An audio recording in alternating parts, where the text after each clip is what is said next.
Yeah, but that's the thing. You get skunked a few years, it sucks. Like, it's always good if you have a very difficult hunt. And Rad and I have had some difficult hunts where there's dangerous game or whatever, and you put the work in. You know, Mozambique, 120 degrees, 16 days for lion. Fucking or 15 loved it. days. The temperature was perfect. It was horrible. Rad, it's good to see you, buddy. How you doing? Good to see you, Kev. Woo. All right. First off, let's give some shout outs. We got like 5 to give. How do we say this? I guess the first one would probably be Salidos, what did Tori say? How do you pronounce I can't remember, but generally you start off with Tactical Distributors. Impossible 15 gets you 15% off. Okay, good call. Tactical Distributors, shout out to them. Thank you guys for the pants and panties and all the things you provide us. Salido Glassworks. Salido? Anyway, look at this chalice, this pimp chalice. That makes Do you have a glass I do. for your scotch? Well, this is not scotch just yet. What is it? This is vodka Red Bull Club Soda. I love dating girls that drink that. All right, so thank you to these guys for these awesome glasses. Buffalo. This one, look at this. Says it's a pirate's life over here. It's got my initials here. You know who did this? Freaking Ray. Crazy, Ray. Crazy fucking Ray. So, man, shout out to him. Thank you, Ray. Oh, Ray's buddy, Danny DeRico. How these sweet little shot glasses he brought back with him. I know. He was in the Marine Corps. Yeah. Those are from the Mark 18 belt-fed machine gun, grenade launching machine gun. He brought those back and then made shot glasses for us out of. That's sweet. I know. And the scotch that's in here is from Kristen. Oh, Kristen, what a doll. She did. She drank like a little bit of my scotch over in South Africa, and she bought me a whole bottle. So thank you, Kristen. Yeah, And Kristen's a homie. She knows how to drink. Yes, she does. Did you see what's on the bottom of those? Danny laser engraved them. Oh, we got a little field ethos going there. Yeah. Oh, how sweet. Say cheers, buggers. Cheers, buggers. Cheers, buggers. That's on Hey, there as cheers well. to you. Because you know Cheers what? to you. We have something else. I should have known this thing was That's fancy. sweet. Oh, it is so good. So it was my birthday the other day. And so I went with you down to Florida, you and Andrew. Yeah. And took you guys to your other client's place, the Bolas. We shouldn't say them maybe. I don't know. Nobody's going to know who they are. It doesn't fucking matter. Yeah. All right. So took you there. So then I stayed with Don Jr. Shout out to you. Thank you, Don, for the hospitality. Had a great time because it was just me and him. So we got to talk about stuff. Because I don't bring up politics with him when we're around everyone else. Because then people get all, you know how they are about it. So I never bring up anything but hunting or shooting when I'm talking to him around others. He probably enjoys that as well.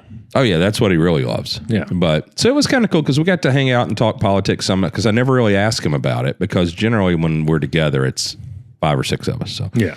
so got to talk to him, hang out. Oh, we had a great time. We had it at the marina. It was wonderful. But so then I went to Alex Bosco. Oh, Alex, what a legend. I know, what a legend. He and his wife, they are the sweetest fucking people. Yeah. Oh, Lisa, what a doll. So stayed with them one night and it happened to be my birthday. And I got this incredible flask from them. That's fancy looking. It is very fancy. It is. Does look Italian. Yeah, it looks. They took an American hip flask and they made it Italian. Yeah, they made it nice. They put a little bit of class into it. Yeah, it's copper. It's all handmade. It is wonderful. Alec, he is just a wonderful fucking human being. He is. He's always happy. He's got a positive attitude. He's just always just laughing and smiling and has something cool to say. Yeah, he's a good dude. So anyway, cheers, bugger. Cheers, buggers. Oh, you too, James. JMO, thank you for the last minute. And you know what a legend Alex is? He even filled it with some expensive bourbon that I would never buy because it's too expensive. But you know, he balls. So he did that. Yeah, he does like it. So I'm finishing it up now. So cheers, buggers. There we go. All right. So, dude, we've just had a hell of a year. And we just did a podcast with Andrew. Oh, I'll get one of these over here. Yeah, don't put a stain on the table. You can check you've had riffraff. cruising around there. Yeah. They were probably Afrikaans. No offense to the Dutch at all. Or Dave, half of Dave Edgecombe, my man. Oh, I bet. Dave. I wonder how much he shat himself on the way over to Germany. Yeah. So what he's saying. So when Thomas or James from Q don't go with me to film in Africa or wherever we go to hunt, Dave Etchcombe goes, and Dave is just a sweetheart and absolute legend himself. He's a South African guy, so he's half Afrikaans, and so there seems to be a bit of a rub between you Scots and the Afrikaans. Well, if you ask Dave, I don't think he's. I'll just leave it at that. I'll let Dave decide what he wants to say. He's too nice to say anything bad about. So Yeah, but he's also terrified of flying, and so we fly a lot because terrified. We know He's absolutely shit scared. And James, we got the plane over there, and Dave is scared to fly commercial, and we have a small plane over there, and whenever there's any turbulence, you look at Dave. He's actually praying. He's praying. I mean, I guess to Jesus or God or Allah. I don't know who he's praying to, but he's praying. That poor guy. He just I've got a few photographs. shats himself the entire time we're flying when there's any turbulence. He's at got all. that white knuckle grip. He's just fucking looks like he's got arthritis. He's bloody crabbing on so hard. You remember that first time we hunted with him in the Eastern Cape and went across that rock cliff, that face? Crabbing. We're probably like 10 feet from the edge. Maybe not. Maybe we're 5 feet from like a 300-foot cliff. But we're the first time we were further from that. We were like, I remember when you were just walking like casually, like we weren't even on the edge yet. No, we weren't near even 5 feet. You're not near the edge. And he was stuck like a crab octopus type thing with the rocks. Whitey. So it's Rad, it's me, it's Dave, and then Whitey. Whitey's the tracker. And Whitey's laughing, and I turn around, and Dave is crawling, and the rest of us are walking.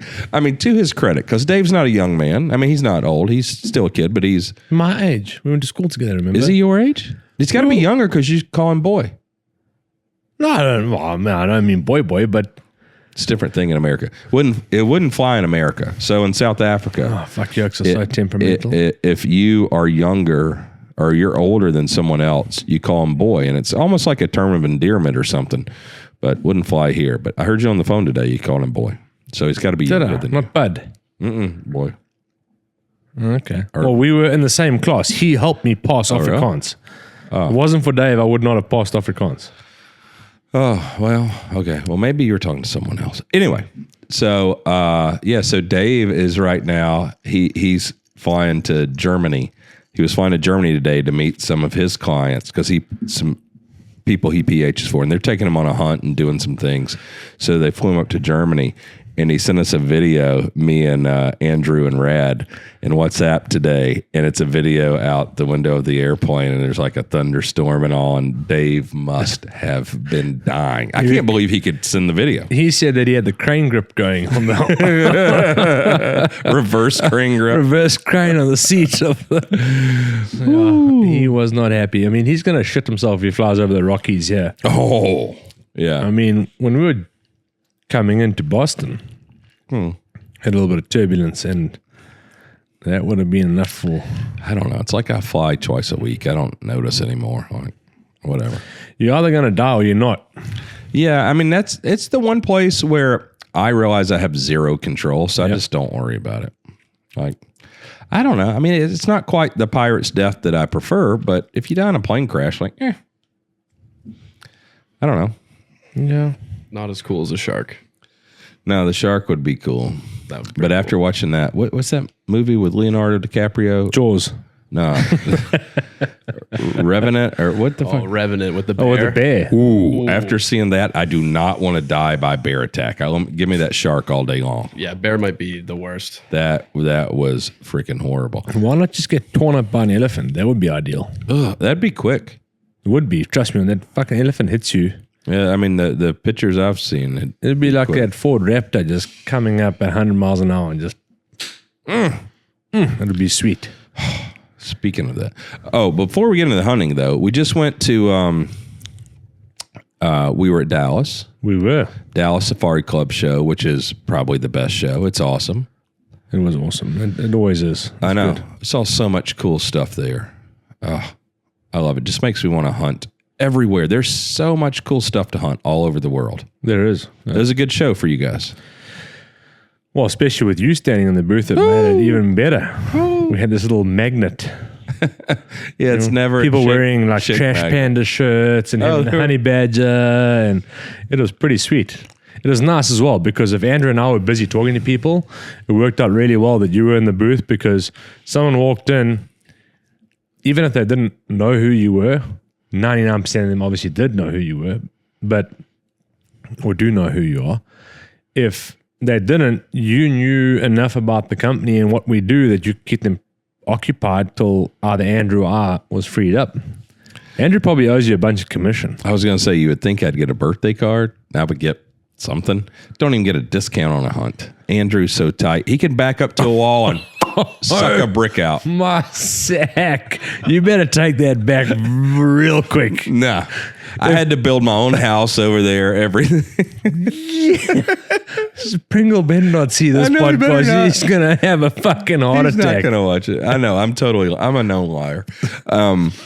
But no, it was great. And it's so great to meet so many people and see people. But I was surprised with that show, because like if I go to a gun show or like SHOT Show, SHOT Show is difficult for me. Because if I try to walk around at SHOT Show, and I can't imagine how the guys that are actually really famous in our industry are, but if I try to walk around at SHOT Show or go see something in a booth, I can't. It's like people want to talk to you and take, like social media has created this whole thing, which I take advantage of, so I'm not complaining. But like if I want to see SHOT Show, I got to go in a disguise. But I didn't anticipate it at the Safari Club show. Because, the homie Kristen came, Pat Hemingway was there, all the Field Ethos guys, all the dudes we hunt with, Brett Voorhees came, Ron Dan and Brett. No, what they're legends. So wonderful. And I'm going to get Ron Dan back for his whole Instagram issue. He did it to me. Oh, yeah. That was pretty great. We'll cover that in a second. But James, at the Safari Club show in Dallas, so one day, like Kristen and I walked around to see stuff, to see the different hunts and different things. And, just looking at everything that's there is so incredible. Like even if you just deer hunt or you consider hunting, you should go to the Dallas Safari Club show or SCI. SCI are in Nashville coming up. It's going to be an awesome show. Cool. So there's no reason to go to both, in my opinion. I go to both because I just love you guys want to hang out, but there's really no reason to go to both other than that. It's kind of the same thing. But it is so incredible to see, like all the things, full body mounts of every animal on the planet are there. The skeleton mounts are so cool. I'm glad that's becoming popular. I know it is in museums, but now cool. Like privately. Yeah, that's cool. Yeah, your brother was doing those. That's so cool. But at Dallas Safari Club, I couldn't walk 100 feet without someone, wearing a Trash Panda shirt or a Q shirt or wanting to take a picture or whatever. And it was really cool being in y'all's booth. How many people would come up to me and say, I hadn't hunted since I was a kid, or I'd never hunted, and listening to your podcast about hunting in Africa, I'm so inspired and I've started hunting. And, the aspiration is to go to Africa on a hunt, go hunt with Rad and Andrew.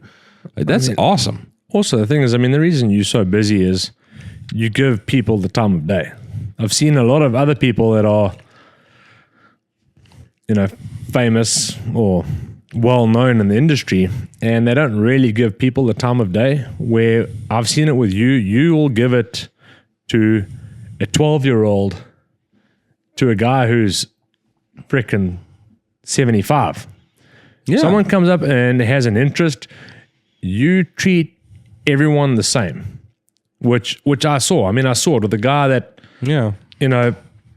came there and it's his first time, and he had one specific thing he wanted to chat about, and he saw you, and you give everyone. That's why you're so busy, is that you treat everyone equally, and you don't have.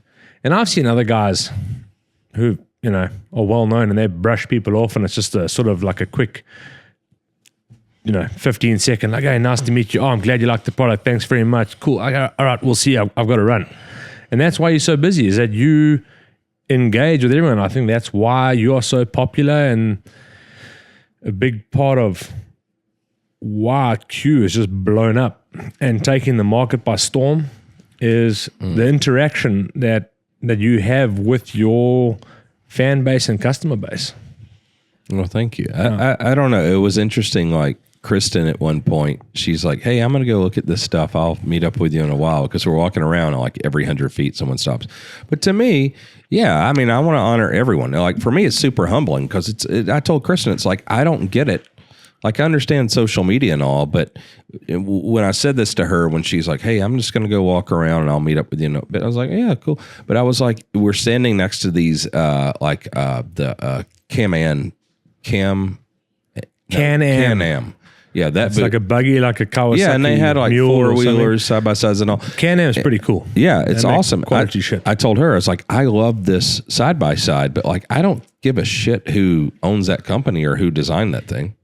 You know, so for me, it's like weird that, like, I get when we're with like Don Jr. and people want to meet. Oh, he was the son of the president, and you know he's a famous guy.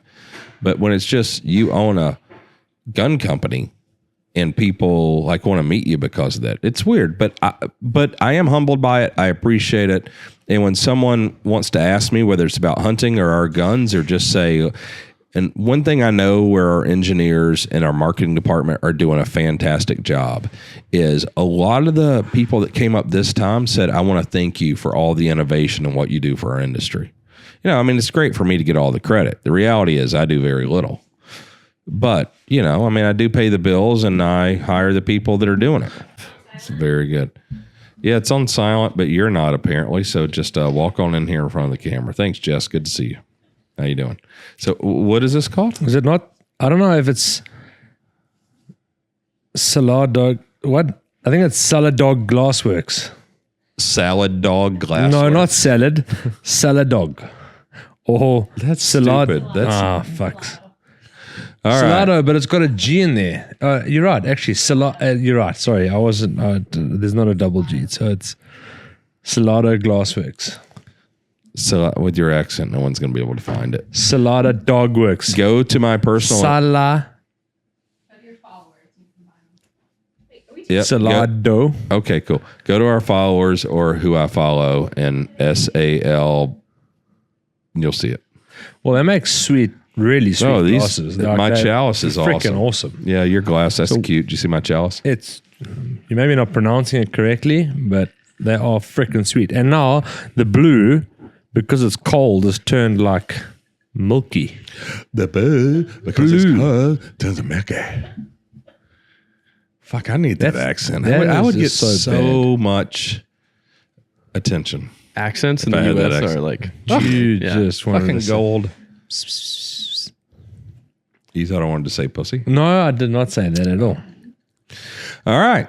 Well, so Dallas was awesome. You guys booked tons of hunts. Is it going to be the biggest year ever for Crusader Safaris? The possibility is there. All right.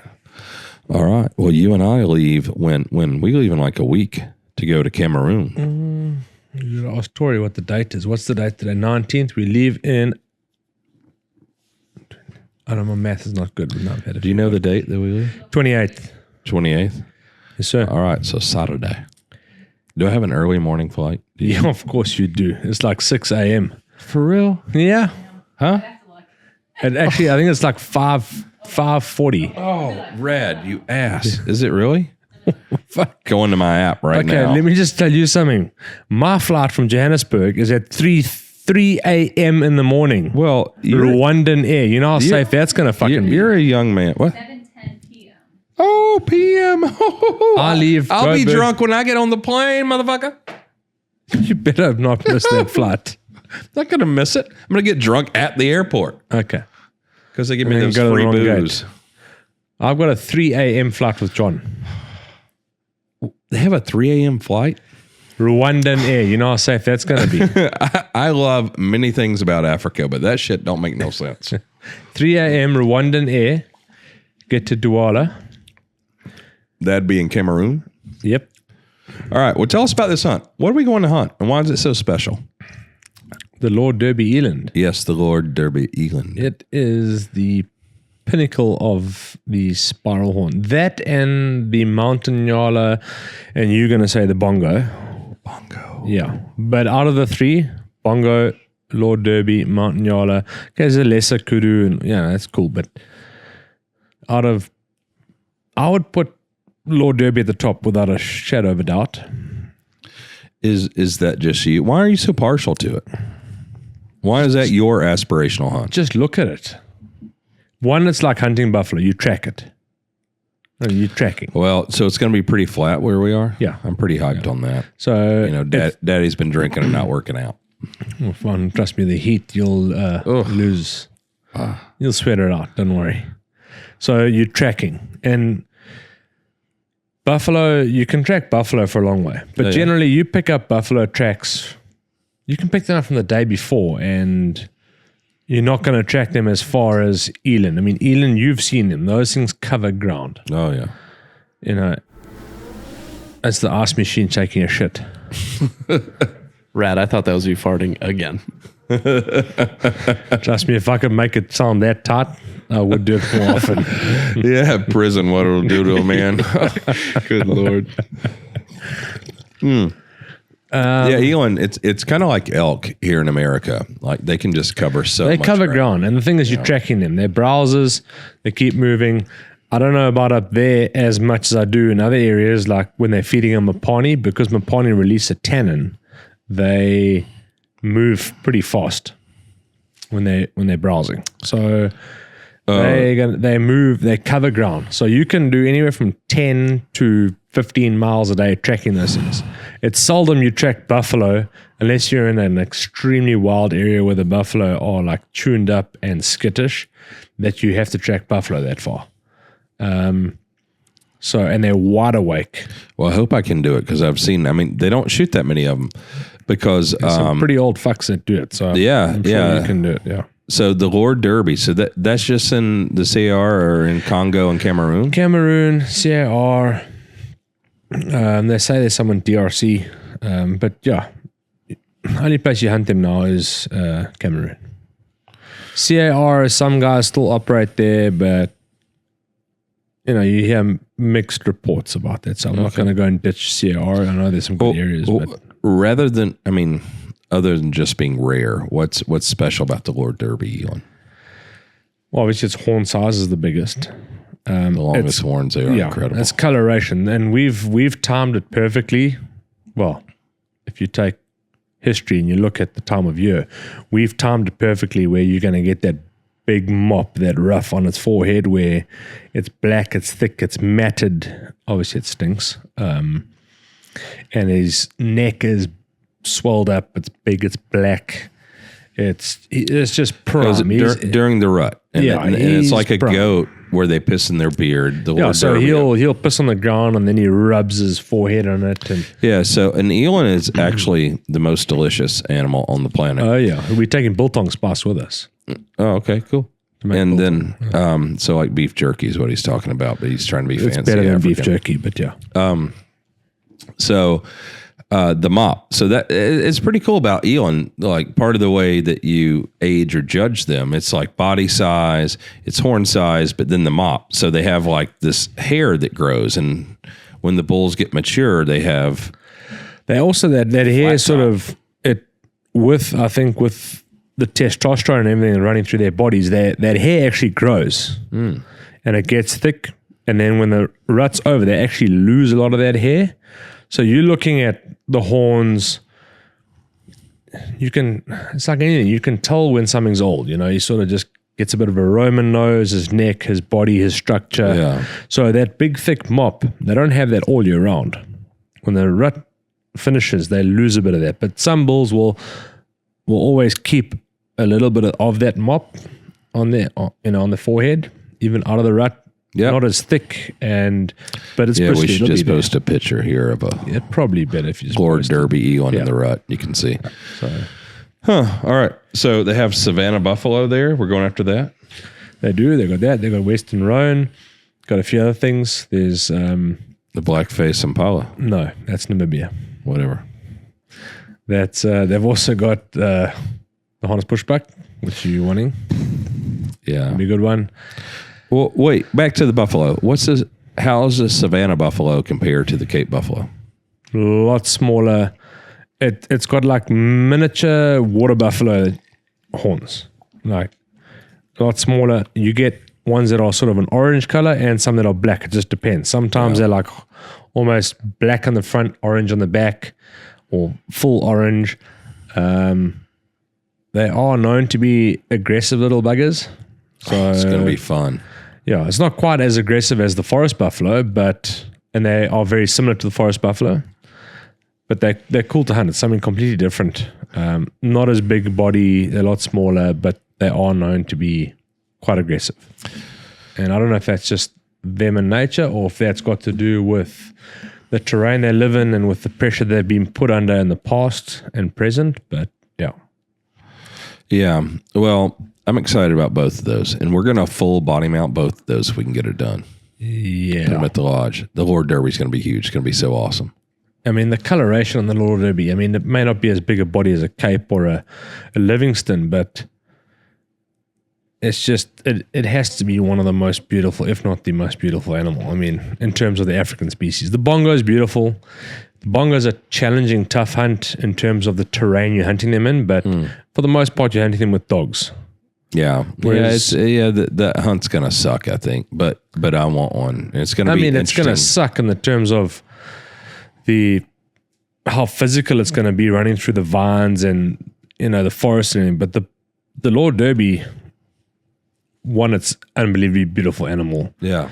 Two, the way you hunt them is so awesome because you actually track them. And then at the time of year That's we're fun, going, yeah. it makes it even better because you're tracking them and you can smell them. You can almost, if you lose the track, you can almost follow them by scent because they smell. They're that gross. Well, not that gross. I think it's a musky smell. It's, like a guy does a workout or something. Yeah, A woman will flock towards him because he's letting off that musk. Jeez, that must be why I don't date much. I got to work out. Yeah, you got to work out a little more. You give off that little Work musk. out, not shower. Got it. I didn't say not shower. I just said that you've got that. Because I generally pride myself on not smelling bad. Well, when you smell your armpit after a good workout, you've been sweating. It's I just don't 'cause smell a of lot. that.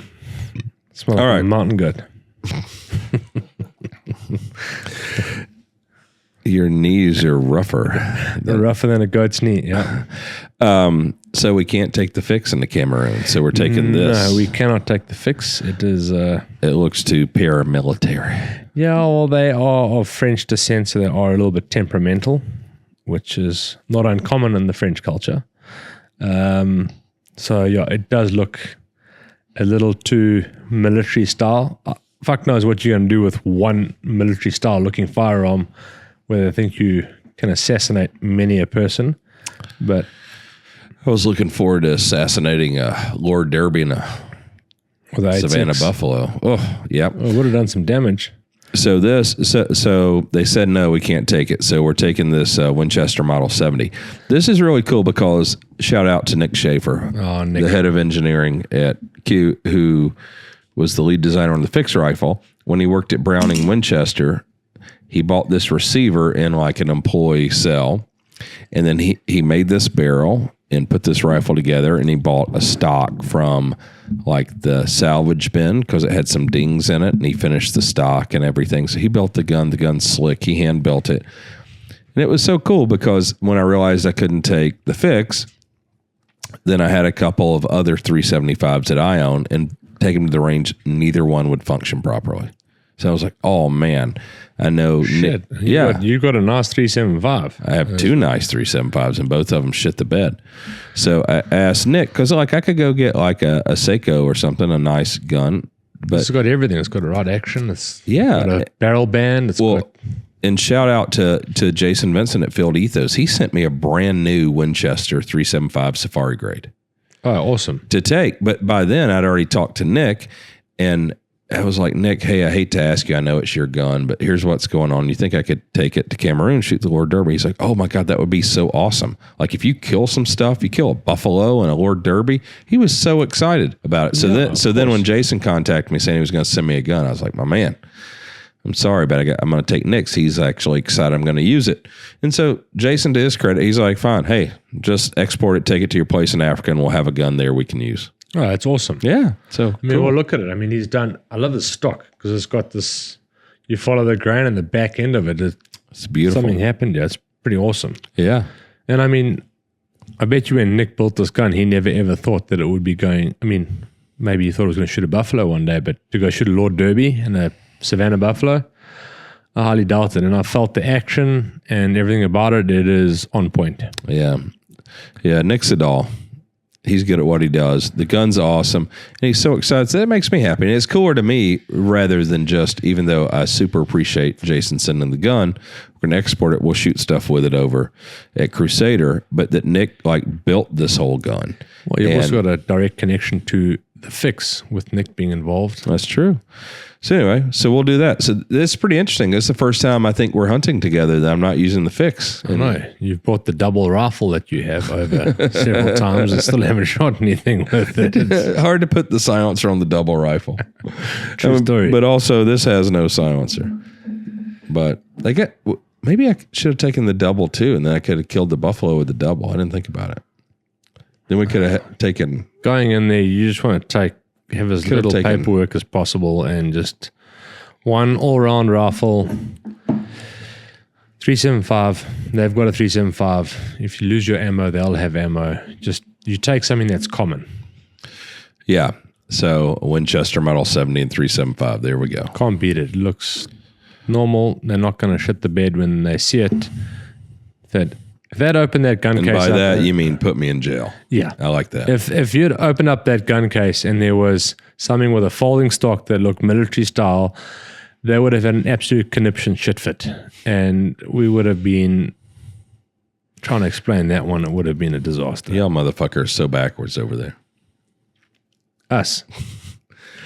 All right. I would not be pointing fingers. So what are you looking forward to this year hunting? You had a great year this past year, huh? We did. How many animals you and I killed together this year? Oh, shit.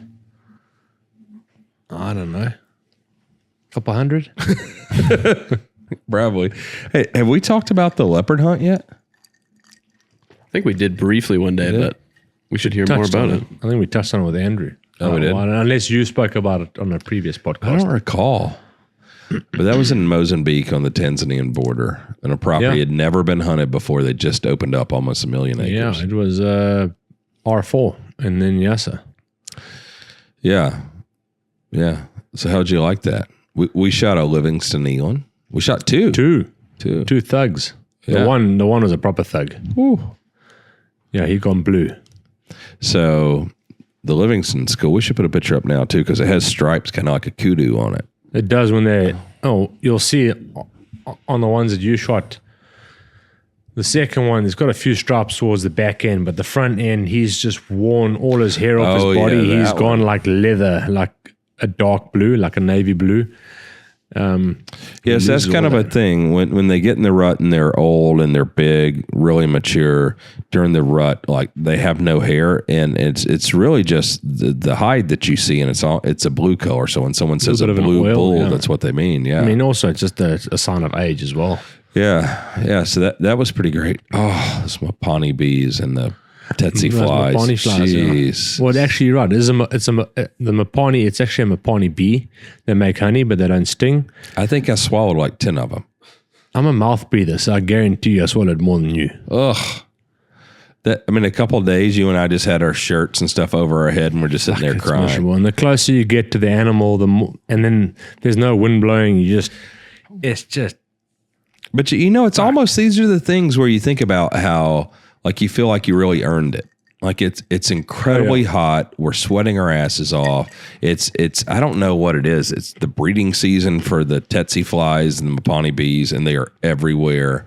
And but what an incredible property and hunt that was. That leopard, oh my Lord. And we got to watch so many leopard on bait in the blind.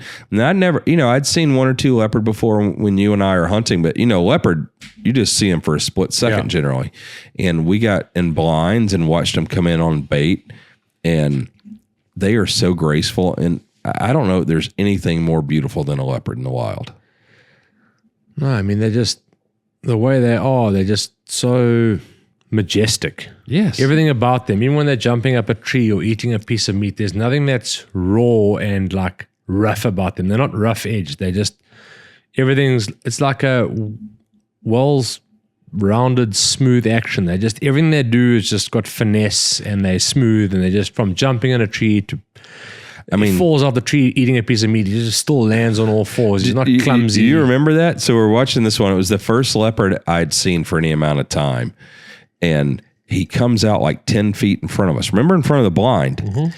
And he came out and he's basically circling the bait and everything to make sure there's nothing around. Yeah, and he walked out and he was so graceful and he was silent. Yeah, so he's checking his wind and everything. Then he pops up the tree, like one bounce, goes 40 feet and perches. And then he jumps down to the limb and he walks out there carefully. And we had for bait, I think we had a warthog on the limb. It's a big limb. And then we had hanging, which was creepy looking because it looked like someone we pulled out of a retirement home that was 90 years old. Baboon. Yeah, the baboon hanging from the tree. And so they love baboon. So he's like gnaws on the warthog for a second. And I think we brought this up in the other podcast, but he reaches around the tree limb and he tries to grab the baboon up a couple times and he fails and he finally gets it up there and he's gnawing on it. And then all of it, and it's like everything he does is so purposeful and graceful. Mm-hmm. He pulls him up there and he's eating it. And then all of a sudden, whoa, whoa, whoa, like a cartoon, he flips out of the tree, falls out of the tree limb. He falls like 20 feet and it's fucking hilarious. You can see the panic in its eyes and it lands on its feet, just perched there like that. And it looks around to see if anyone saw it. Like he was embarrassed. You remember that when he fell out of the tree? It's like a cat landing on its feet. Absolutely. It's just amazing how you see that and you see the panic and somehow with his tail and his body, he just lands I on guess his feet. It's the tail. They use it for balance on all the limbs But you saw that, like you talk about him, the blind was 55, 60 yards away. Yeah. And he came out along the edge of the riverbed. Yeah. And he walked downwind. He was calm and relaxed. Obviously you can see the bait. Yeah. And he knows it's there. But he's walking downwind, having a little sniff, and he walked along the edge of the riverbed. And that's why it's so important, in many places. Then, so I did a tally. We had a total of 27 leopard on bait between males, females, mature males, young males. We had 27 different leopards on bait between our baits and Brett's baits. Yeah. And some of the baits were doubling up, and we were just biding our time to find the right cat. I mean, we had 4 mature cats to choose from. Yeah, we almost shot one day. Yeah, and we just, we're just trying to find the right one. We were just pushing the envelope a little bit to see what we could find. And if you watch, I've always found personally, some guys may disagree, everyone's got their own system, but we had an obstacle between us and the bait. And the obstacle was that little riverbed, that dry riverbed. Yeah, we were on one side and there's a little riverbed in front. I'm talking about the leopard that you're talking about that ate the baboon, not the one you shot. Oh, yeah. We had that little riverbed. We had to jump across. We call that a creek in America. Yeah, a little creek. We had to jump across that. We were on one side and the bait was on the other side. That's right. 45 yards away from he came out right on the other side. He came on the edge of the creek, opposite side of us. Yeah. And he went downwind of the bait, and then we went out of sight. Obviously, lay there and flopped around a bit, and maybe drank some water. Then he came back, and he was in the tree. That's cool. Yeah, yeah. But then, we had several cats that kind of looked the same on bait, but then we were getting pictures of the one cat, the one we ended up shooting, and he was a thug, much bigger. You could tell he was older. He had like a little bit hanging skin, dewlap, like me and you. Double chin. Oh, hold on. And remember, like half his tail's gone. It's got like a right hand kink in it. It's cool. So I want to go on another hunt because that one ended up shooting at night. It was so cool because I think we talked about it. Like we had the blind set up on the other side of the riverbed, an actual river. So we're pretty far away. And at our 360 degrees, he walked in 1 degree beside us. We heard him coming on the dry leaves, as silent as a leopard is, and he gets 5 feet from us and smells us or whatever and takes off. We look out and we see his like kink tail, and it was him. And he still circled around and got back on the bait. But we shot him at night, and it's hard for me because I'm old. So I fall like have to sit still at night. I just fall asleep. No, listen. I mean, in all honesty, if it wasn't, that was just bad luck. Yeah. I mean, he had been coming in from the other side, so my guess is he was probably lying up really close to the bait. And when we came in early and you got in the blind, he was lying up close enough that he saw you guys, so he got inquisitive, and he probably walked in behind because the tracks leading in and out of the bait. He was coming in from the other side of the river. Yeah. But because there's water close by, there's cover close by, he was probably lying up in a tree somewhere. I mean, I've been walking before quietly and stumbled out, and there's a leopard in a tree sleeping, and he comes tearing out the tree, hooks out. So it's not uncommon for them to lie close by. And they often are. I want to hunt some more because I want to shoot some during the day. And you will. I mean, cool. Yeah, we could have. I mean, I want one of those Coming to America whole like. The fuck was that? A sneeze that I held in. Bless your soul. Thank you. Yeah, I want the whole leopard cape and everything. So we're gonna have to get after it. No, I mean you can. I mean, you think about it, we could have shot leopard during the day. We were just waiting for a thug. Yeah, I'm always torn with that. Like, do you shoot one that's a year or two younger, but you shoot it during the day so we can get it on video? Because I want to inspire people to go hunting in Africa. But that young leopard, when you say, the first one, I wouldn't have shot that one. No, but there's a couple other ones you probably could have shot during the day that weren't. They were still 6 years old. The one that came in on that bait before him, yeah, I almost shot him because we had perfect light. And he wasn't a young cat either. It's just the problem is once you've got trail cam pics of the leopard that you shot and as old as you are, I mean, you look at his teeth and everything, he was an old cat. Yeah. And so it's not like, I mean, it was like shooting a 90-year-old man versus shooting a 7-year-old. 7-year-old's still fucking old. I mean, like you probably, past your sell-by date, you're expired, like that's it. You've lived a good life. If you perish or peg at 70, you've had a good one. Nobody's going to feel bad about it. No, exactly. So none of the cats. I've got 20 years, Tori, 20 years. There we go. You're good to go. So, yeah, you could have done that. Well, okay.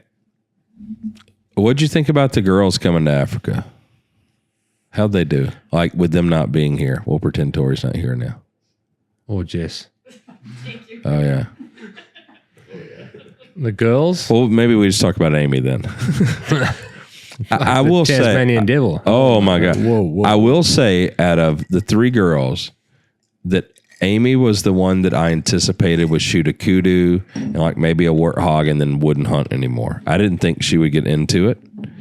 And I think she is more into it than anyone. Like she was so excited. Oh my Lord. We'd see her in the afternoon and she would tell me about her hunt. I've never seen her so happy, which shocking to me. I thought she just really wanted to go see Africa and she would shoot like a kudu to put in her office and then would be like, yeah, I'm good. I think she would have stayed a month and shot 2 or 3 things every day. She's so into it. Yeah, she is. I mean, well, all of them were into it. But I mean, yeah. But I mean, to me, it didn't surprise me with Jess because, her husband used to be game warden. She's even killed a moose before. I never killed a moose. Oh, no, a giant one. She showed me the pictures. It's a freaking monster. Makes Don Jr.'s look like a that thing is calf. A thug. A thug. It's unbelievable. And so she's a killer, and we know that. And I felt like Tori really had it in her. She was really into the shooting. She was going to do it. But Amy, I was like, I'm not sure. I think Amy's she's sweet and she's great and she's a good time and she wants to see Africa and that's all good. But she just turned it on when she got there. I thought she was going to sit being head of HR. She wanted to talk about their feelings and how they felt about getting 8-6 behind the shoulder. You never know. But she did. She turned out to be a little killer. And she was going to bed early before everyone else, getting a good night's sleep and getting up early. And she's going to put shit down. Yeah. But all of them. And it's they all did. Yeah. And I think being part of Q, they all had the right rifles. Yeah. And nice scopes. They did. They had the right scopes. The big thing is, which, and we always say this as PHs, especially when it comes to ladies, is what a fucking pleasure It's That's so what you say with all ladies, because I can say from my experience. No, hold on. Someone's in camp all the time. When a woman shows up in camp, I'm like, God damn it. No, I'm not pumped when women show up. It depends if it's just a wife or it's a hunter. So like, true. look Yeah, at- because there's a difference. Kristen's like Kristen's a killer. she's Stone cold. I mean, she's more than all of us. Yeah. Jesus. That woman can shoot.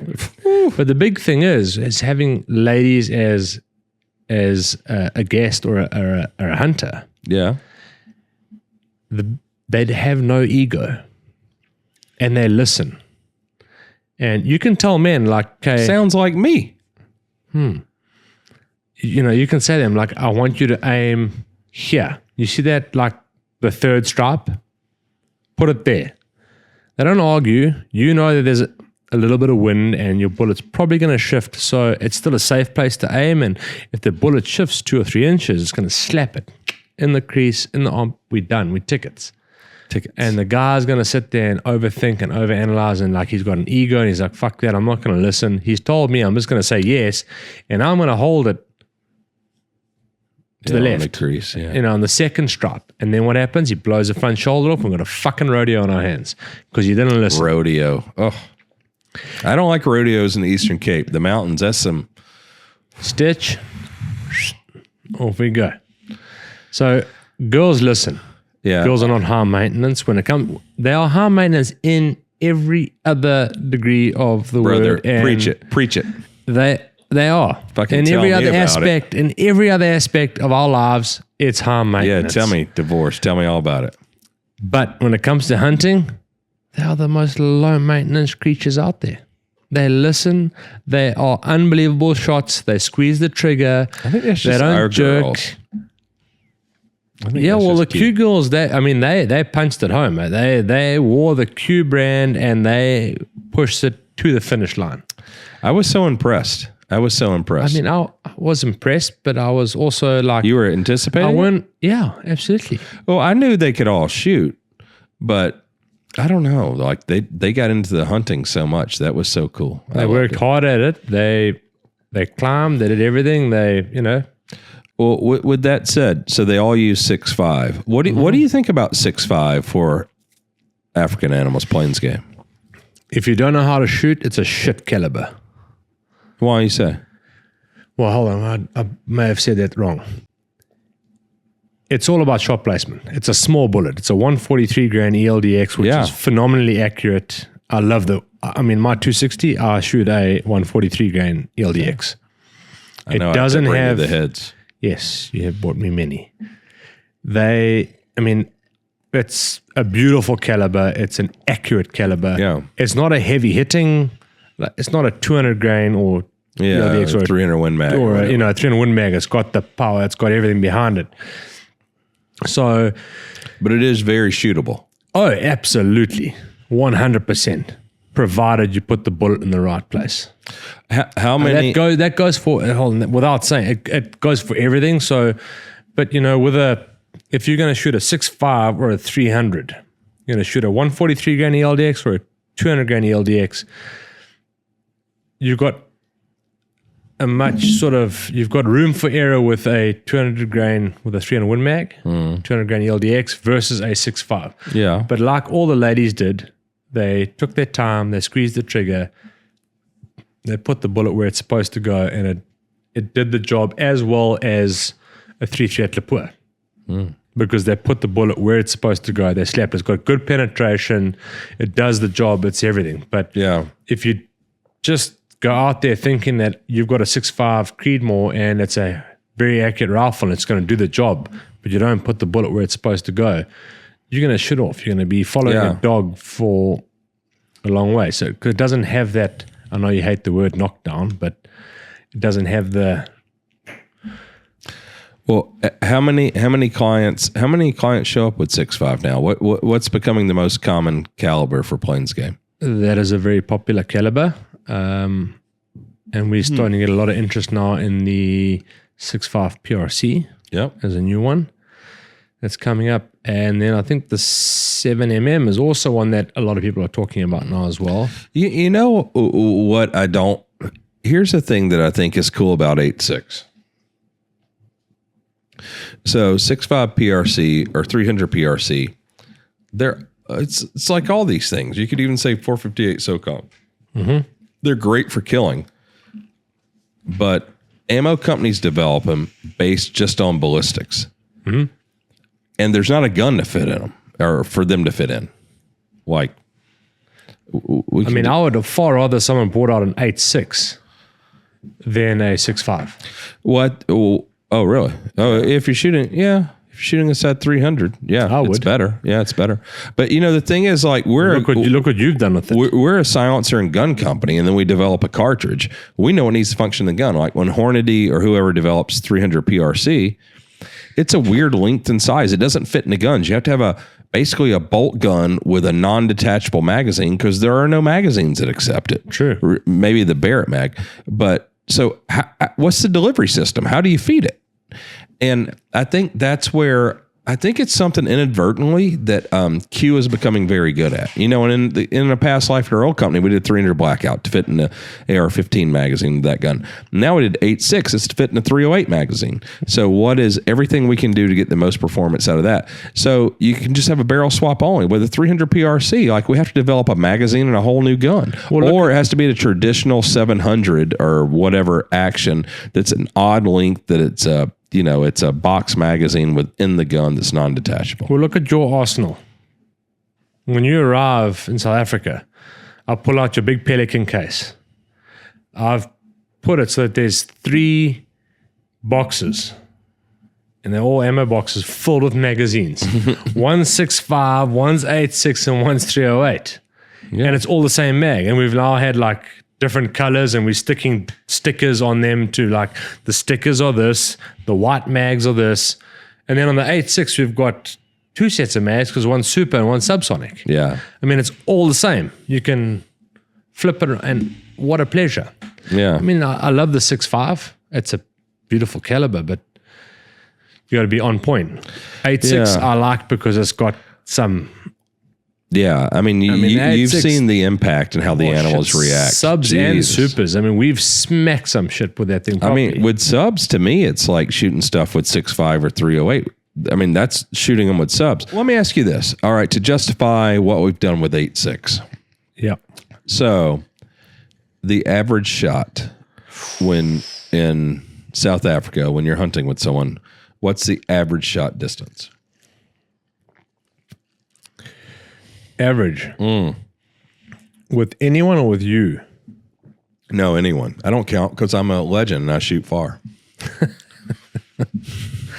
I would say the average distance is between 250 and 300. Oh, it's farther than I thought.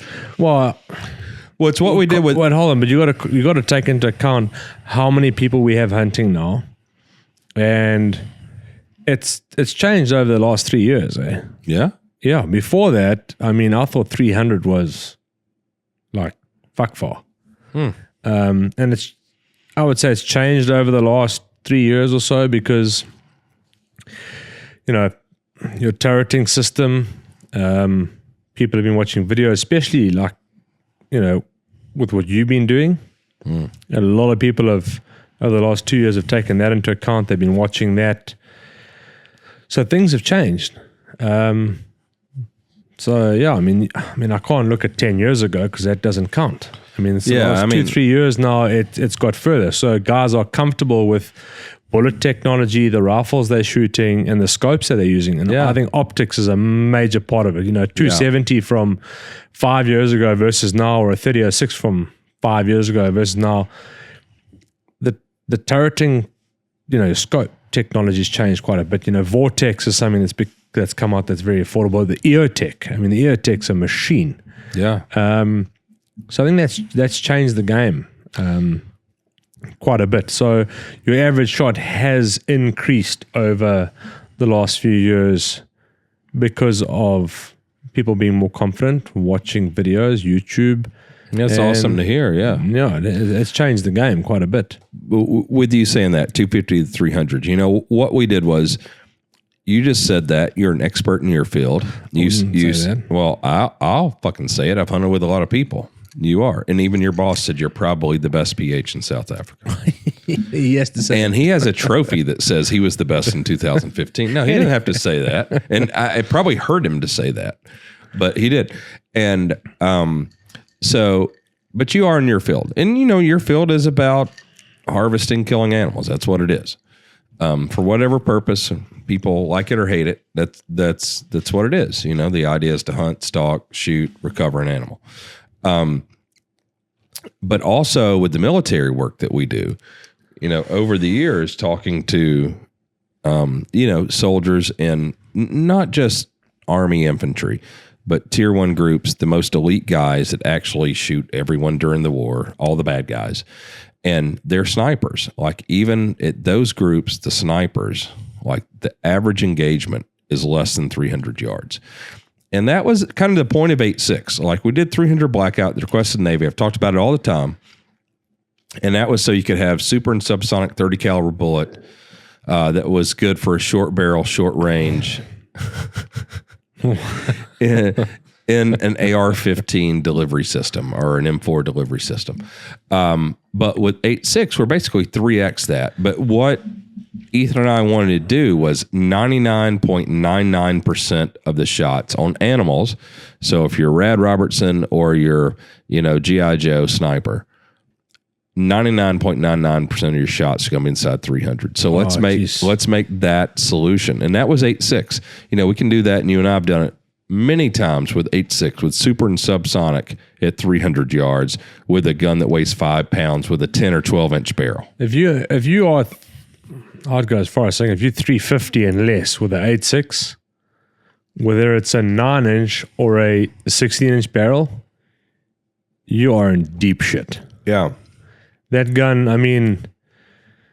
you can make that 300-yard shot left-handed all day long with an 8.6, with a 10-inch barrel, 11-inch barrel. Yeah, we've done it a couple hundred times. We have. We saw with a 16-inch barrel at 400, we've got a bit of spin drift, but obviously with that fast twist, which changes the game completely. Yeah, I do think once you go over 300, spin drift with the supersonic, especially with the longer barrel, with the shorter barrel out to 300, there's movement, but it's not enough to make a difference. Yeah, whether you're hitting the guy, where you're hitting the person or the animal in the chest cavity, you've got enough room for error, and it destroys shit. How much I like that Barnes that you were shooting. Yeah. It comes out. I use Barnes in my lot. Yeah. And those petals peel back straight back. Oh. When it comes out of that 8.6, it looks like a fucking propeller. Yeah, it's like twisted and the wound channel. It is severe. That energy transfer, because it's not like you just stop a bullet in a linear direction, but you also have to stop it rotationally. And you see when the petals are bent that is dumping major energy into the animal. Well, feel the edge of that. Sharp as shit. It's sharp as shit. Yeah, and. Okay, we're talking about super and sub. Yeah. Super, 300 yards, no problem all day long. Yeah, all day. We shot shit at 200, 220 yards with subsonic. Yeah, it's been cool. In big animals. With a 315 grain with your Hornady. Yeah. That is unreal. Yeah, that's been a good time. And you and I have been nervous so many times doing it, but now, I'm not nervous. If I'm confident I can make the shot, I know the animal's dead. If you have the first 5 or 10 times, I'm still second guessing. Now, if I got the dope and we got a good range, and I'm comfortable and I know I'm going to make a good shot, to me, it's that's the most important thing is the dope. Yeah, and how many times are we into the range, figuring that out And that's the one good thing about you. If you're unsure about something or you just have an uneasy feeling because of a previous shot or something, we go to the range and we figure it out. That's why we built a 1,000-yard range at the ranch. Yeah. And getting dope on super not so much. But your subsonic, if anyone out there is getting a subsonic, get your dope. And after 100 yards, every 25 yards. That's exactly what I would say. After every 100, 25 yards, make sure you know the dope. Yeah, because with 8.6, I mean, you and I have seen it. We've done it. Like, to me, you're good to 300. That was the solution. 300 is 99.99% because, with subsonic, the problem is the bullet flight time. That's like shooting 1,000 yards with 6.5 or 308 so the animal can move. He wants some more drink, Tori. I don't know what he's doing. All right, so that's cool. So I think it changes things because you've got a 5-pound gun that is 300 yard capable that stock folds. You can have in your lap all the time in the truck, and when you walk around, you're hiking around, whether you're stalking, tracking, whatever you're doing, because you can jump something. You and I have done that recently too. I've got the gun on my chest, and we jump something that we've wounded, and it jumps up, and I can shoot it instantly. It's so easy. I mean, I carry my rifle over my shoulder. And yeah, traditional redneck. Exactly. So when we get into something, it's on my shoulder, and if it gets like thick brush, I'll take it off my shoulder and I'll hold it. And the difference between flicking that gun off my shoulder and getting it up versus having it lying across your chest and just whipping it up. Well, we've done Elin before with a subsonic. Yeah. And climbing up that mountain. Whew. I mean, we were out of breath, and it's... Yeah, Rip Jay. Whew. My man was dead. Yes, I wonder if he's heard his voice recording. He forgot he had his mic on. It was funny. Fucking douchebag. Shoot it from here. There was a lot of things there we shouldn't say on this podcast. But, I mean, you look at how you carry that rifle and how much lighter it is. And you've got 3 times the amount of ammo available to you versus any other traditional rifle. That's right. I mean, you have 3 or 4 shots with any of the African cartridges. Yeah, you got 3 max 4 on most of the other ones. You got 10, and you're still lighter. And 45-degree bolt throw. I'm shooting 3 times faster, 4 and times faster. And a shorter barrel, and you got a shorter barrel, including a suppressor. Yeah. I mean, it's hard to beat that. It's hard to changing the game. Come back. I want to ask you this: what are your 2 or 3 most memorable or favorite moments from our hunts at this point, which has been hundreds? Because I can think of a couple I love. Shit, that's a tough one. I would have to say that one where we shot the kudu and the fallow off the cliff. Oh, yeah. That's probably number 1. That has to got to be one. So that's pretty cool. So that was, we were in a valley in an afternoon. Yeah, with Dave. And we were an hour or so from being too low light to shoot. And we're glassing this valley, and there's mountains because it's in the Eastern Cape where there's mountains. 1,000 yards, we spot a bull underneath a rock face. So on the edge of a mountain. Yeah, well, that's what I'm saying. So we're in the afternoon, we see it, and underneath this rock face, and there's a lot of bush and shrub underneath the rock face there, and it's last light, and we see him, and we're like, well, we're not going to try to make a play now. We go home, we go to bed, we come back the next day, we go over the top of the mountain, come down. We had to come down 200 or 300 yards to the top of that rock face, and that's where Dave Etchcombe was doing the rock crawler. Whitey was laughing at him. Yeah.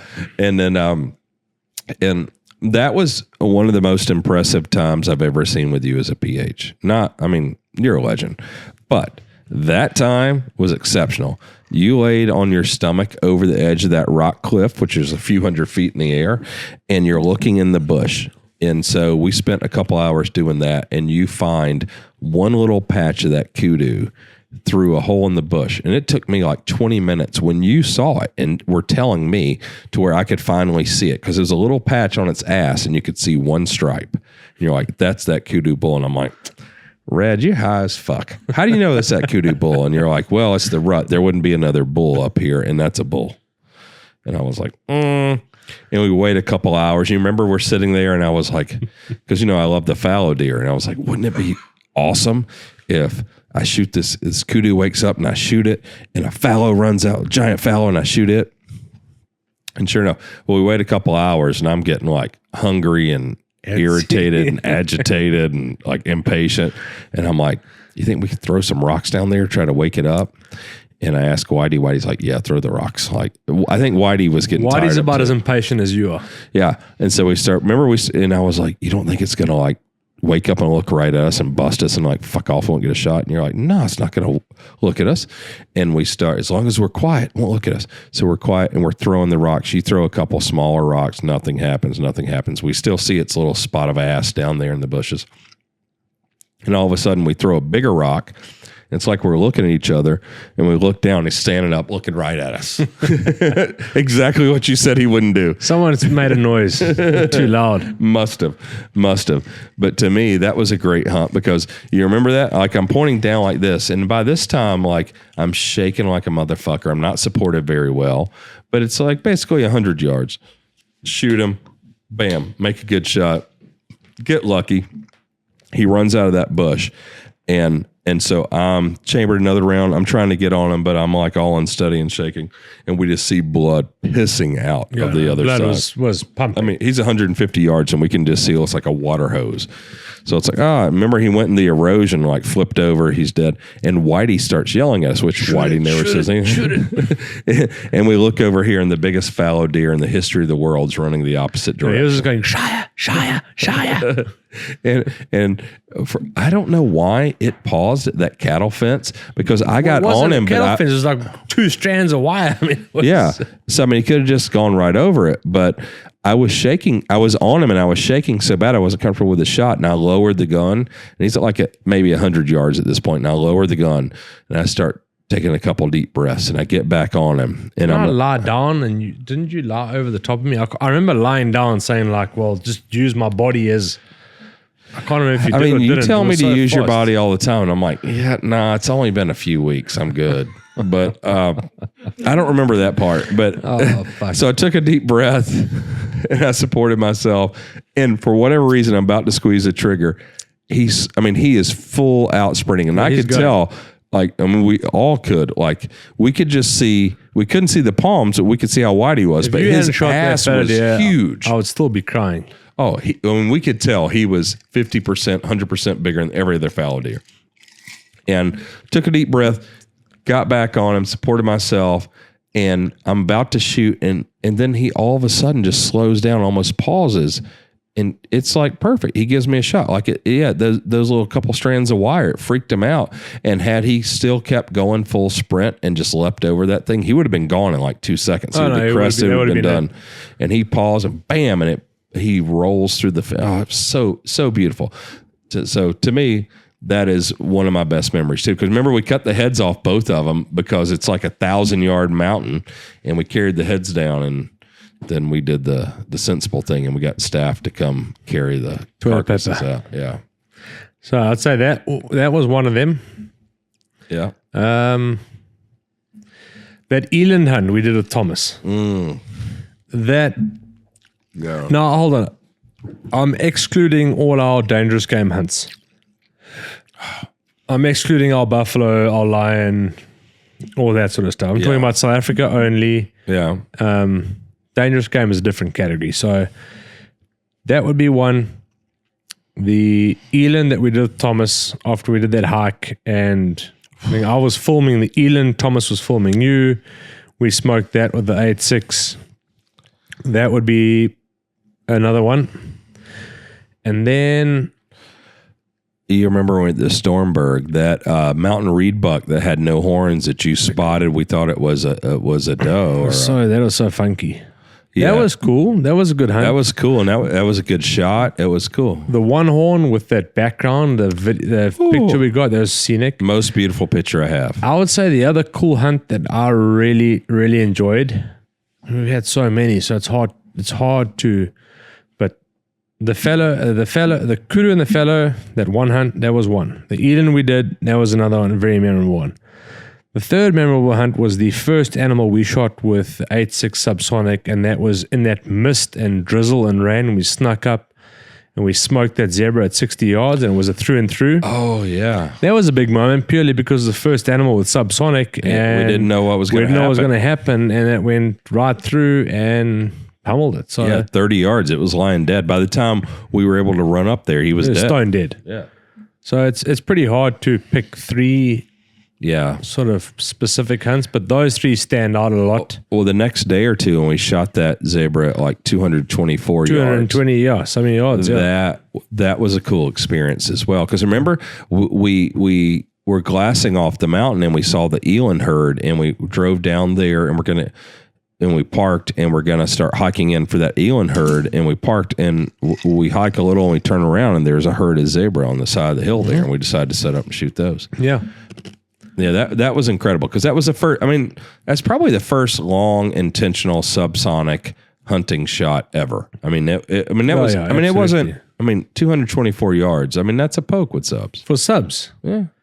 Well, I challenge anyone to shoot 50 yards, and then after that, do every 25 yards and figure out their dope. And you can shoot accurately at 224 yards. It's like shooting 600 yards with supers. Yeah. Without a turret. Probably at least. Yeah, and we got lucky. I mean, that first shot, we fuck all to do with luck. We couldn't have put that first shot. I mean, I shot it twice. The first shot, he was totally dead, stone dead, but he was still walking, and you don't want to take a chance. I mean, a zebra is like a strong, tough animal. I mean, we've seen that. Yeah, on the mountain, it can go 2 miles downhill, and you're fucked. So yeah, and trying to also see the damage and recover bullets. So stuck another one in there. Oh, that was a great experience. It was. Yeah, the Dangerous Game. You know, one of my favorites actually was the last time we were in Mozambique, when we saw those 2 or 3 buffalo go in the tall grass, and we go over there and we stalk around and everything, and we try to flank them. We come out the other side, and there's like 20 of them that line up, and they're facing us, staring at us. Oh, that was cool, because that was close, and it was a monster. Shot him, and then he runs in the bush, and you spotted him behind that termite mound. You saw his little tail flicker. Just his tail, yeah. Yeah, and so he's bed down dying, and we came around and flanked him, and he probably like 10 yards. He tries to get up, and I 10, shoot him 15 again. yards, yeah. Oh, that was a good time. That was a cool hunt. It was just the whole thing about it was cool. It was the scenario, the stalk, the everything. You know, we had a bit of disadvantage because the sun was coming up behind him, so we were trying to figure out which buffalo and trying to which one, and to get a shot, and the scope and the light coming in. It wasn't easy. It was difficult conditions. Dude, those buffalo that are at Crusader, holy cow. You know, when the last time I was there and you had to leave to go to your friend's wedding a few days early, Andrew and I go riding around for a few days hanging out, and we find a big herd of buffalo, and it's some of the biggest buffalo I've ever seen. And Andrew is totally crazy. He gets out of the truck. He wants to video and take pictures because they are incredible, and it's on top of the mountain, which is weird. You find them in the valley. Like he said the other day, they're in my front yard at my house, and they're on top of the mountain. They're everywhere. You never know where they're going to be. And he finds them, and he gets out, and he's getting closer and closer, and he has the camera. He's taking pictures, probably for you guys. And I was like, what are you doing? And so I got out there with my gun, and we got in a situation where a couple of the cows got cheeky, and they came within probably like 15, 20 yards of us. And I thought at one point, like, Andrew wasn't backing up, and the cow keeps getting closer. I'm like, I'm gonna have to shoot this cow. But anyway, it worked out. It was a great time. Well, okay. So you've hunted. So you were a PH in Canada, and you've hunted in America and stuff. Canada. Well, Andrew was the guy. He was there for 10 years. I did 1 6-week stint. Oh, just once? Freezing my balls off there. Oh. Fuck, it was freezing. I can't even believe, knowing you now, you're such a pussy with cold, that you were ever there. However, how you guys survived, most of this community now would not survive here 50 years ago. They all would have fucking perished by now. It's nothing. You're just weak. So, you know, what I try to tell people, like, you can go on a whitetail or mule deer hunt in Canada, or an elk hunt in America, and you can spend a couple weeks in one animal. You shoot on the first day. What do you do the rest of the time? Otherwise, you could spend, totally all I'm doing. You could spend 2 weeks, you shoot on the last day, or you never shoot it. But, you know, that is one awesome thing that I try to explain to people about Africa, is if you go there for a buffalo, a kudu, whatever you're going to shoot, you get it done. You get lucky, get it done the first day. You've got warthog, impala. You've got 20 other species of animals that you can hunt and shoot, and a lot of them are very inexpensive. You can go and cull the baboon population. For free. Yeah. Cull warthogs. There's a lot of stuff you can do. Yeah. Andrew's always willing to hook guys up and make sure they enjoy their entire stay there. So always something to do. Some people want that out west elk hunt where you hike in 10 miles and you sleep in a tent and you're eating bullshit stuff that you cook over a campfire. Yeah. So Mike, that's all fun stuff. It is. That's Mike. But, you're not getting any younger, Mike. And and after a couple years of that, and especially if you get skunked and you don't get an elk. And Mike can't take Guinness either. So You can't take what? can't take Guinness with him. Guinness, the beer. Guinness. Guinness in with him. Yes. Okay, your accent fucks me up. Speak American, In 2 motherfucker. years. American is not a language, or it's just What is it you speak? What do you speak? English. We fucking Scottish. Robertson. Yeah, me too. But this is the way I speak. Oh, everyone likes my accent. I know. God, I got nothing going for me. I'm fucking bald. I'm old. I don't have the accent. The bald head and the beard is just we winning. Oh, yeah, I get all the dick. And the steakhouse that we're going to go to now. Yes, steak. Yeah, but that's the thing. You get skunked a few years, it sucks. Like, it's always good if you have a very difficult hunt. And Rad and I have had some difficult hunts where there's dangerous game or whatever. And you put the work in, Mozambique, 120 degrees, 16 days for lion. Fucking or 15 loved it. days. The temperature was perfect. It was horrible. But, in the end, we got the lion. So it makes the trip great. If we had not gotten the lion, I would fucking hate Mozambique. Fucking hate it. What about everything else you shot? That beautiful kudu, the 3 buffalo, the 2 zebra, especially when I gave you that little oil change check. Remember that? Oh, we should put that right here. That was terrible. Thomas not put that picture up I don't know. I hope it doesn't exist anymore. I've still got it. Oh, no. Kevin was giving me shit about something. So we shot the zebra in the face for bait, and it just collapsed. And then we took pictures. 8-6. In the face. And then we were sitting there taking a picture, and you know what Kevin's like, and he's giving me some shit about something. So he's bent over, and I look over. You were giving me grief about something. He was just chirping. So I'd had enough of it. So we're sitting there, and I decide that Kevin I need to check the oil. So Kevin's bent over, and he's like smiling, like, he's all shaved and pretty, and it's got sunscreen on, it's glistening, and I just decided to give him a little and at that time I think Alex was taking pictures, or was it John? But anyway, it captures it absolutely perfectly. He just goes it's horrible. It almost looks like you stuck a cattle prod up his ass. It's just I've got the pictures. So you violated the hell out of my man here. Oh, he Pretty did. much, I tasted 100%. the hand cream, the hand lotion. It was terrible. But it had tea tree oil, so it's okay. But you're right about that hunt. Even if we had not been able to harvest the lion, the gray spuck. So we shot a Sharp's gray spuck, which you only shoot at night with shotguns. And for whatever reason, we're going to check a lion bait during the day. One runs across in front of us in the road, like 30 yards in the tall grass, thinks it's hidden and stops and looks at us. And so we're able to shoot that, which was kind of an aspirational kind of thing too. Rad was more excited about that than when we shot the lion. But the cool thing about a cat hunt is you have to bait, and because it was 120 degrees, the bait didn't last in the trees, so we're having to shoot animals almost every day.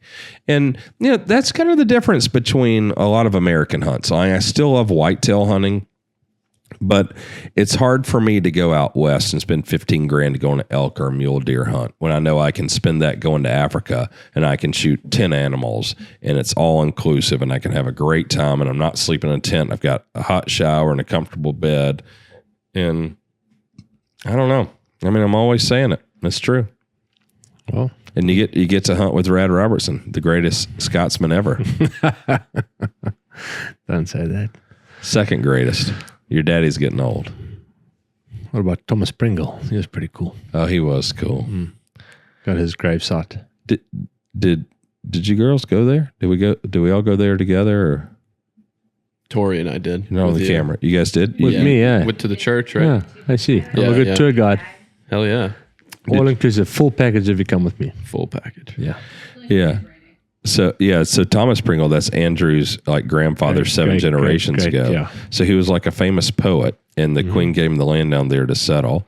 And so it was 1820. 1820. He brought the fallow deer over that we hunt because they didn't know what the animals really were, if they'd be able to eat them. So they brought those, and they flourish there free range now, which is fucking incredible. And so what? After like 20 years, he goes back to Scotland for a visit for a holiday and dies there. And they bury him there for like 150 years. So that's like it wasn't a tombstone, but what do you call it when it's more like a crypt? It's like a cover for his grave. They do that in Louisiana quite a bit. Oh, no, fucking Cajuns. Well, it's the French, I suppose. No, they're cool. Who, the French or the Louisianans? Yeah. So it's all so it's just like not that long ago they exhumed his body. They built that church there on Andrew's 1950. family property in the 1950. 1950, they built the church, yeah. Okay, so he'd been there like 150 years or something. I don't know, not that long, I guess, but it was a long time because the crypt, it's all worn. You can't even read it hardly. So they have it on the placard on the wall in the church. That church, you guys saw that church, is freaking beautiful, isn't it? Jess, did you go in that church? Yep. Oh, so it's the first time I ever went in the church was this visit, actually. Oh, yeah, Andrew and Julia got married in there. That's cool. Okay, you guys, You've always been too busy shooting shit. well, I like to get after it. Testing out the 8.6 for everyone else. I'm a slave to the grind, man. I know. love my job. You've done a good thing. We've shot a lot of 150 to 200 pound animals for people. Yeah. Yeah. I mean, if you want the military to use it, it's like, yeah. But it is cool. They say, hey, can you shoot some 150 pound, 200 pound animals? And then we have to figure the out. problem is they better have 4 people lined up behind that bullet because it's going to fucking light some people up. It's been good. Might be a couple casualties there.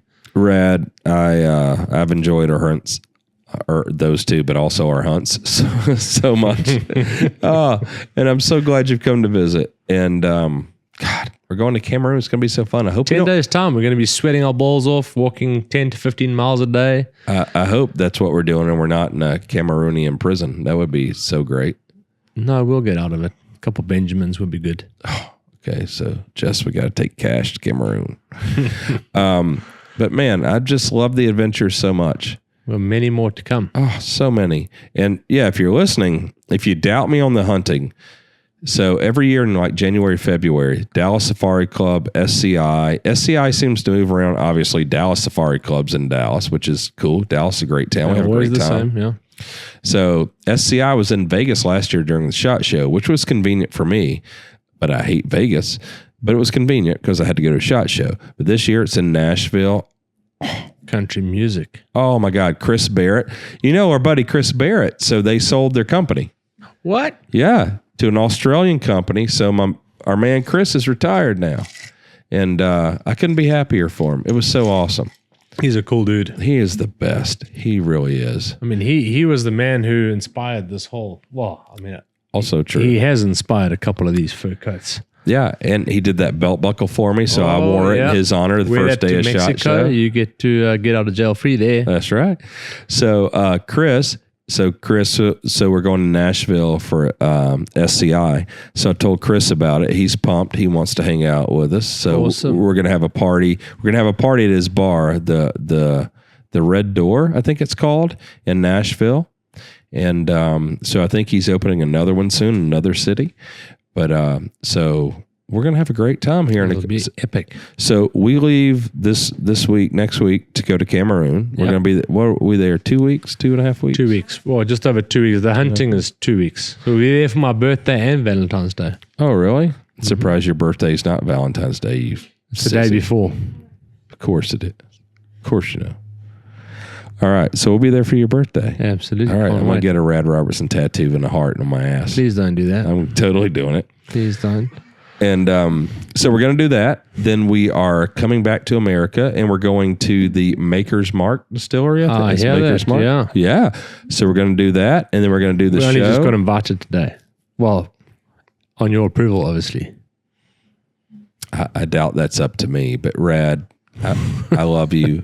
You're my brother. You are welcome wherever I am welcome. And if you're not welcome, then neither of us are. Fantastic. Sounds good. All right. So to more adventure, more hunting. God, it's such an epic time. I don't know what the fuck people are doing here. If you're not going to Africa and hunting, you just suck, basically. It's so fun. So good. We got many, many years to come, so we can do it.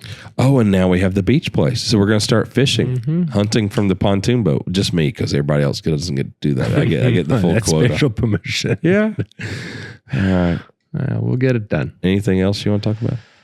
No, I think we're good. I mean, we're going to have many, many more stories to come, so it's not like we're going to run out of things to talk about. One thing at a time. We've got Cameroon, we've got SCR, and then we've got the next trip and the next one. And so 3 things at a time. Yeah, pretty much. That's the way you like it, 3 at a time.